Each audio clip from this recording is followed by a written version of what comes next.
MA उत्तरार्ध के प्रिय बच्चों,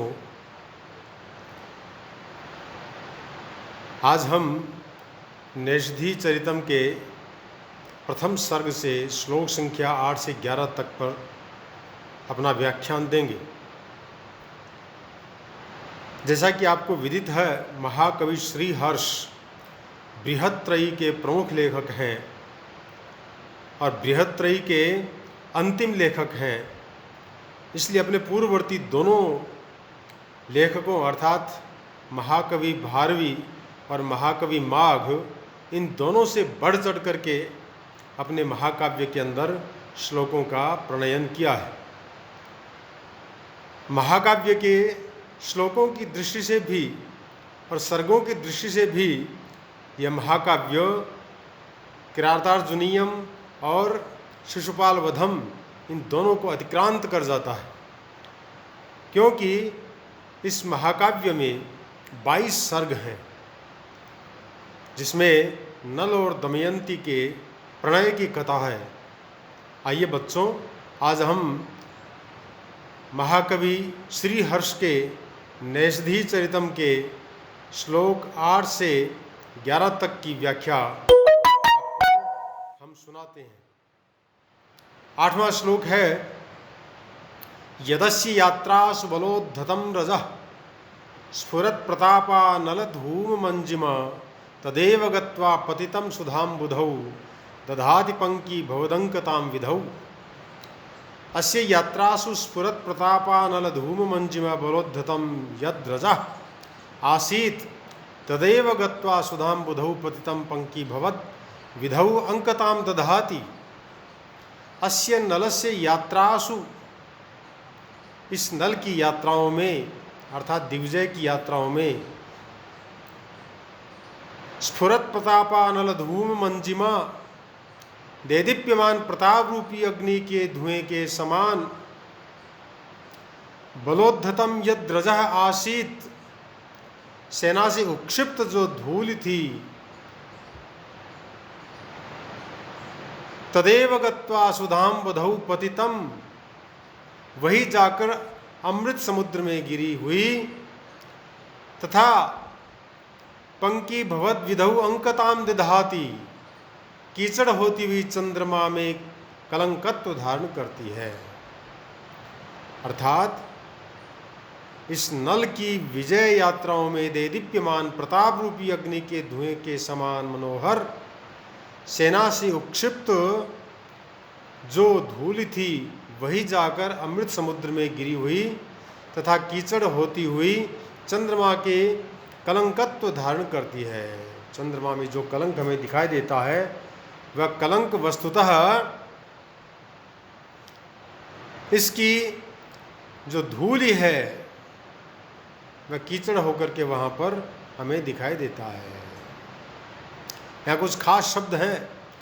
यात्रासु, यात्राओं में वैसे सीधा सीधा अर्थ ये होता है, या धातु से तरण प्रत्यय और स्त्रीलिंग की विवक्षा में अजाद्य ट्राप के द्वारा ट्राप प्रत्यय करने पर यात्रा शब्द बनता है, उसका सप्तमी का बहुवचन का रूप है ये। अर्थात दिग्विजयों में, यात्राओं में, इसका मतलब यहाँ पर जो अन्य राजाओं के युद्ध के विषय में यात्राएं की गई थी, उन यात्राओं में अर्थात दिग्विजयी यात्राओं में बलोद्धतम, बल का मतलब सेना होता है, तो सेना द्वारा उठाई गई, बलेन उद्धतम इति बलोद्धतम, तृतीया तत्पुरुष समास है यहाँ पर। स्फुरत प्रतापा नलधूम मंजिमा, प्रकाशमान प्रताप रूपी अग्नि के धुएं के समान सुंदर, स्फुरन चासौ प्रतापः, यहाँ कर्मधारय समास हो गया, यानी स्फुरत प्रतापः, स एव अनलः इति स्फुरत प्रतापानलः, यहाँ कर्मधारय समास बन गया। तस्य धूमः इति स्फुरत प्रतापानल धूमः, ये षष्ठी तत्पुरुष समास का विग्रह बन गया। तस्य मंजिमा इव मंजिमा यस्य सह स्फुरत प्रतापानुल धूम मंजिमा, ये बहुव्रीहि समास का उदाहरण है। तो सुधाम्बुधौ, सुधा का मतलब अमृत होता है और अम्बुध का मतलब समुद्र होता है। अमृत समुद्र में, अमृत का जो समुद्र है उसमें सुधाया अम्बुधि ही तस्मिन इति सुधाम बुधौ, ये सप्तमी का एक वचन का रूप है। पंकी भवत यानी कीचड़ होता हुआ, अपंकम पंकम संपद्यमान इति पंकी भवत, यहाँ पंक उपपद पूर्वक स्वी धातु को इत्व आदि होकर तथा भू धातु के लट लकार को क्षत्रिय प्रत्यय प्राप्त होने पर उस अर्थ में यह शब्द बनता है पंकी भवत। जो पहले पंख कीचड़ नहीं था वह कीचड़ बन गया है, इस प्रकार का भाव है यहाँ पर। विधौ चंद्रमा में, ये विधु चंद्रमा को कहते हैं, उसके सप्तमी का एकवचन का रूप है। अंकताम कलंकत्व, ये द्वितीय का एकवचन का रूप है। कलंकत्व को, कलंकता को, कलंकाकौ लांछनम च चिन्हम लक्ष्म च लक्ष्मण लक्षणम, अमर कोश में ऐसा इसका पर्यायवाची दिया गया है। दधाति धारण करता है, यानी अमृत सागर से चंद्रमा जो है उसकी उत्पत्ति हुई है। दिग्विजय के लिए प्रयाण करती हुई नल की सेना द्वारा उड़ाई गई धूल अमृत सागर में गिरकर कीचड़ बन गई थी। वही कीचड़ मानो चंद्रमा से चिपक कर उसके कलंक यानी शामता के रूप में परिणत हो गया है। यह रूपक संश्लिष्ट गम्योत्प्रेक्षा है तथा अतिशयोक्ति अलंकार भी है। फिर कहते हैं स्फुरत धनुर्निस्वन तद्घनाशुग प्रगल्भ वृष्टि व्येतस्य संगरे निजस्य तेजा शिखिन परश्रता वितेनुरिंगा लमिवा यशः परे। इसका अन्वय है संगरे परशतः परे स्फुरत धनुर्निस्वत निस्वदत धनाशु प्रगल्भ वृष्टि व्यपितस्य निजस्य तेज शिखिनः इंगालम इव ऐशः वितेनुः। संगरे युद्ध में, संग्राम में, परशतः सौ से भी अधिक, शतात परे, अनंतः भवः शत्रवः अर्थात अनंत शत्रु, स्फुरत धनुर्निस्वनतद् घनाशु प्रगल्भ वृष्टि व्ययितस्य। स्फुरन प्रकाशो धनुनिस्वनः कोदंड शब्दो यस्य तस्य नलस्य घना निविड़ा ये आशुगा शरः तेषां या प्रगल्भा महति वृष्टि ही तया व्ययितस्य निर्वापितस्य। अर्थात युद्ध में शताधिक यानी सैकड़ों असंख्य शत्रुओं ने चमकते हुए धनुष की ध्वनि वाले नल रूपी मेघ के अत्यधिक बाणों की घनी वर्षा से बुझे हुए अपने तेज रूपी अग्नि के अंगार के समान अंगारम इव अयशः अपकीर्तिम वितेनुः, जो अपयश है उसको फैला दिया। अर्थात युद्ध में सभी शत्रु परास्त हो गए। युद्ध में असंख्य शत्रुओं ने चमकते हुए धनुष की ध्वनि वाले नल रूपी मेघ के अत्यधिक बाणों की घनी वर्षा से बुझे हुए अपने तेज रूपी अग्नि के अंगार के समान अपयश फैला दिया। अर्थात युद्ध में सभी शत्रु परास्त हो गए। यहाँ पर वास्तव में महाकवि ने नल के शौर्य का वर्णन किया है। संगरे ये सप्तमी का एक वचन का रूप है। युद्ध में परशतः शतात परे परशतः शताधिकः पंचमी भयेन, इस सूत्र से पंचमी विभक्ति यहाँ पर बन जाती है। योग विभाग से समास हुआ है। राजदंतादिषु परम, इस सूत्र से शत शब्द का पर निपात और पास्करादिन्नि च संज्ञायाम, इससे यहाँ पर शुट का आगम हो गया है और स्तोष्टुनाष्टु सूत्र से श्रुत्व संधि हो गई है। परे यानी शत्रु में, शत्रु लोग, पर का मतलब दूसरा भी होता है, यहाँ पर शत्रु अर्थ है। स्फुरत धनुर निस्वनद धनाशुग प्रगल्भ वृष्टि व्ययितस्य, यहाँ पर दो प्रकार के अर्थ होंगे। एक तेज के पक्ष में दीप्ति युक्त धनुष की टंकार वाले नल रूप घन के बाणों की महती वर्षा से बुझे हुए, और अग्नि के पक्ष में चमकता हुआ है धनुष और निष्पन्न, जिसमें ऐसे तथा उस नल के समान मेघ की तीव्र और महती वृष्टि से बुझे हुए। अग्नि पक्ष में इसका अर्थ होगा स्फुरंतो धनुर्निष्पनौ यत्र तादृशः घनः तस्य आशुग शीघ्रगामिनी अथवा आशुगेन वायुना प्रगल्भा वृष्टि तया व्ययितस्य। तेज पक्ष में इसका समास होगा स्फुरन धनुर्निष्पनः यस्य सः अथवा धनुष निष्पनश्च इति धनुर्निष्पनौ, द्वंद्व समास हो गया यहाँ पर। स्फुरंतो धनुर्निष्पनौ यस्य सः, ये बहुव्रीहि समास हो गया। एवं विधः च असौ सः, ये कर्मधारय समास हो गया। तस्य धनाशुगा, ये षष्ठी तत्पुरुष समास हो गया। तेषां प्रगल्भ वृष्टि, ये फिर षष्ठी तत्पुरुष हो गया। तया व्ययितस्य, या तृतीया तत्पुरुष हो गया। तस्य इति, ये षष्ठ्यंत रूप बन गया यहाँ पर।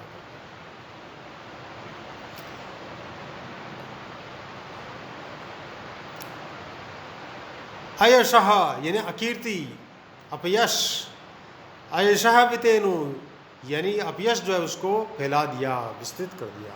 संसार में सारे योद्धाओं को पराजित करके उन्होंने अपना यश तो कमा लिया, लेकिन दूसरे जो राजा लोग हैं उनके यश को यहाँ पर उन्होंने घटा दिया, अपयश लग गया।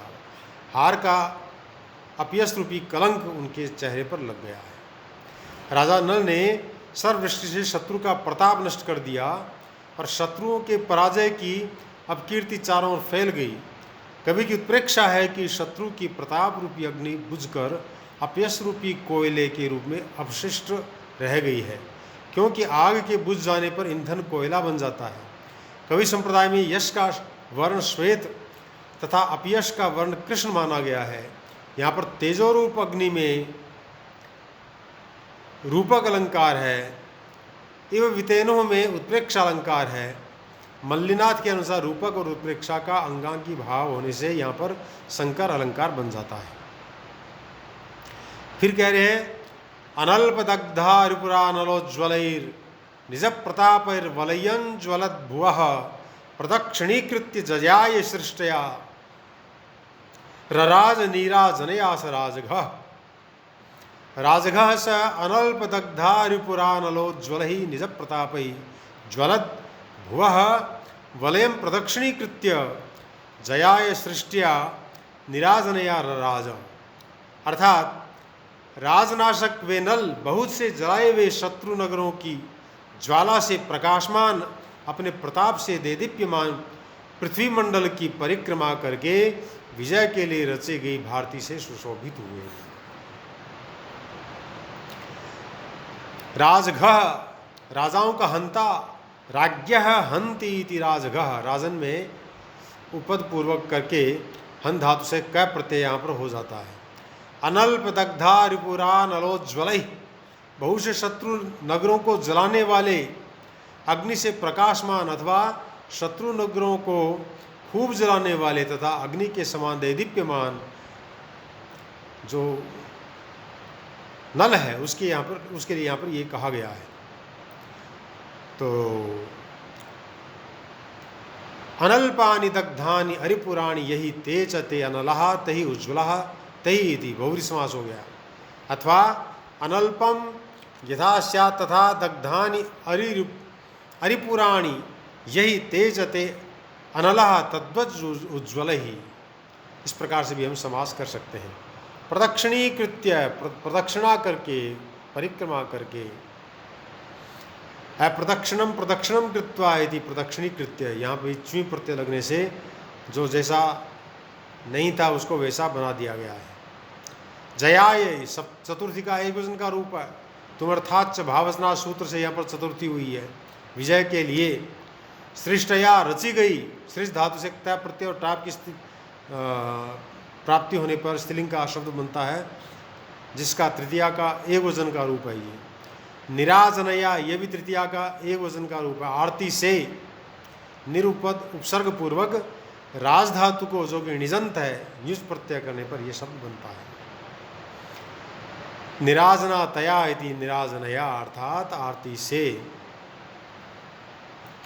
इसका दूसरा अर्थ है राजाओं का अभाव करना, राज्ञाम अभावो निराजम, अव्यभाव समास है यहाँ पर। विजय हेतु प्रस्थान के समय शांति जल छिड़कने को भी निराजन कहा जाता है। जया सृष्टया दोनों को एक मानने पर अर्थ होगा जये सति अयेन स्वभाव विधिना सृष्टिया रचितया, अर्थात विजय होने पर शुभ विधि से रची गई।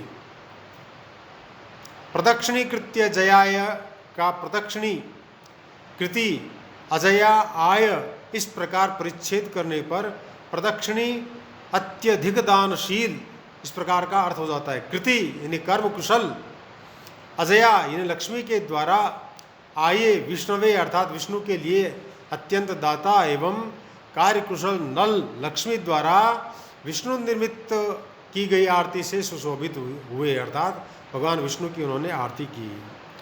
राजा को विष्णु रूप माना गया, अतः लक्ष्मी द्वारा नल की निराजना युक्ति संगत है। यहाँ पर राजपद के 3 बार आने से यमकालंकार है। निराजन दीपों का प्रताप में अध्यवसाय होने के कारण रूप का अतिशयोक्ति, मानो भूदेवता को की निराजना करते हुए सुशोभित हुए में उत्प्रेक्षा अलंकार है। मल्लिनाथ के अनुसार यहाँ पर अंगांगी भाव से शंकर अलंकार बन जाता है। महाराज नल के राज्य के निर्दोषत्व का प्रतिपादन करते हुए फिर कहते हैं निवारितास्तेन महीतले खिले निरीति भावम गमितेति वृष्टयः न तत्यजुर्नूनमनन्य विश्रमः प्रतीप भूपाल मृगीदृशां दृशः तेन अखिले महीतले निरीति भावम गमिते निवारितः अतिवृष्टयः अनन्य विश्रमः प्रतीप भूपाल मृगीदृशां दृशः नूनम न तत्यजुः, अर्थात उस नल के द्वारा संपूर्ण पृथ्वी तल को ईतियों अर्थात अतिवृष्टि अनावृष्टि आदि 8 प्रकार की जो ईतियाँ हैं उनसे रहित करा देने पर प्रतिषिद्ध यानी रोकी गई अतिवृष्टियों ने मानो अन्य विश्राम स्थल न पाकर प्रतिपक्षी राजाओं की मृगनयनी स्त्रियों के नेत्रों को नहीं छोड़ा, अर्थात शत्रुओं के राजाओं को हरा करके उनकी जो रानियां हैं उनके नेत्रों को जलयुक्त कर दिया, अश्रुयुक्त कर दिया। यहाँ कुछ शब्द हैं अखिले, सप्तमी का एकवचन का रूप है ये, यानी संपूर्ण, न खिलम इति अखिलम न तत्पुरुष है यहाँ पर। महीतले पृथ्वी पर, ये सप्तमी का एकवचन का रूप है। निरीति भावम यानी इतियों का भाव, ये 2 प्रकार के होते हैं, अतिवृष्टि और अनावृष्टि। टिड्डियों का आना, चूहों का उपद्रव, तोतों का उपद्रव, राजाओं का आक्रमण, ये कृषि को नष्ट कर देते हैं। निर्गता ईतयो यस्मा तत् निरीति प्रादि बहुव्रीहि समास है। यस्य भाव है ये षष्ठी तत्पुरुष हो गया। तम इति गमिते प्राप्त करा देने पर, सप्तमी का एकवचन का रूप है। गम धातु से जो कि निजंत है प्रत्यय करने पर गमित बनता है, उसका सप्तमी का एकवचन का रूप है गमिते। निवारितः रोकी गई, अनन्य विश्रमः जिनका विश्राम स्थान अन्यत्र न हो, दूसरी जगह न हो। न अन्य विश्रमः इति अनन्य विश्रमः, न तत्पुरुष है यहाँ पर। प्रतीप भूपाल मृगीदृशाम, प्रतिपक्षी राजाओं की मृग के समान नेत्रों वाली स्त्रियों के, प्रतीपः भूपालाः कर्मधारय समास, प्रतीप भूपालानाम मृगीदृशः षष्ठी तत्पुरुष समास। तासाम मृगीणाम दृशा एव दृशो यासाम ताः मृगीदृशः बहुव्रीहि समास हो गया। और षष्ठी के बहुवचन में प्रतीप भूपाल मृगीदृशाम ऐसा रूप बन जाता है। यहाँ पर मृगीदृशा पद व्याकरण सम्मत नहीं है, इसके स्थान पर मृगदृशा होना चाहिए, क्योंकि स्त्रिया पुंवत भाषित पुंस्काद अनुंग समानाधिकरण स्त्रियाम अपूर्ण प्रियादिशु सूत्र से यहाँ पर प्रियादि गण में पठित होने के कारण से इसको पुंवत भाव नहीं होना चाहिए, परंतु मृगी इसके अंतर्गत नहीं है, अतः मृग दृशा पद बनेगा। अतः मृगी दिशाम के प्रयोग से च्युत संस्कृति दोष हो जाता है। दृशा यानी नेत्र, दृश धातु से क्यों प्रत्यय करने पर यह शब्द बनता है। नूनम यह अव्यय है, प्रायः मानो ऐसा अर्थ यहाँ पर लिया जाता है। यह उत्प्रेक्षा का वाचक अव्यय शब्द है। मन्ये शंके ध्रुवम प्रायो नूनमित्येव मादयः, उत्प्रेक्षा व्यंजकः शब्दा इव शब्दोपि तादृशः। साहित्य दर्पण में इस प्रकार से नूनम पद को वहाँ पर गिनाया गया है। न तत्यजुः, नहीं छोड़ा। त्यज धातु का लिट लकार में प्रथम पुरुष का बहुवचन का रूप है। भाव यह है कि नल द्वारा मारे गए प्रतिपक्षी राजाओं की स्त्रियां निरंतर असुर वर्षा किया करती थी। इस श्लोक में उत्प्रेक्षा अलंकार है। तरुणी रोदन से शत्रु राजाओं के निधन की सूचना से पर्यायोक्त तथा अतिवृष्टि आदि में अतिशयोक्ति अलंकार है। इस प्रकार से प्रिय बच्चों, आज हमने महाकवि श्री हर्ष द्वारा विरचित नैषधीय चरितम के प्रथम सर्ग से श्लोक संख्या 8 से लेकर 11 तक को हमने समझाया है। आशा है आपको कुछ समझ में आया होगा। आप इन्हें पुनः पुनः सुन करके अपने नोट्स तैयार करें तथा जब भी अवसर हो और हमें आप उनको दिखाएं और उनमें जो अशुद्धियाँ उनको दूर करवाएं। अस्तु। जयतु संस्कृतम, जयतु भारतम।